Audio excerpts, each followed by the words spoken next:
மித்ரா சிரித்துக்கொண்டே, ப்ராமிஸ், நான் உன்னை என் கூடவே கூட்டிட்டு போறேன். இப்போ ஓகேவா?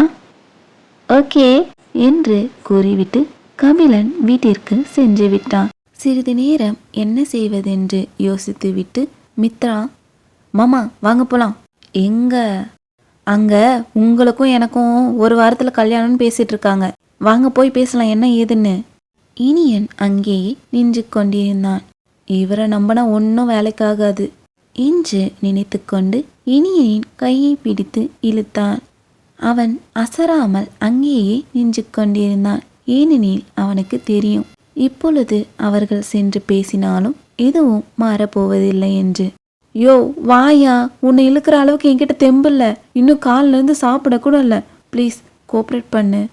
அண்ணா, ஃபோட்டோ எடுத்த வரைக்கும் போதும், நீங்கள் போய் சாப்பிடுங்க, சாப்பிட்டு தான் போகணும் என்று கூறிவிட்டு இனியனை அவளுடன் அழைத்து கொண்டு இல்லை இழுத்து கொண்டு சென்றிருந்தாள்.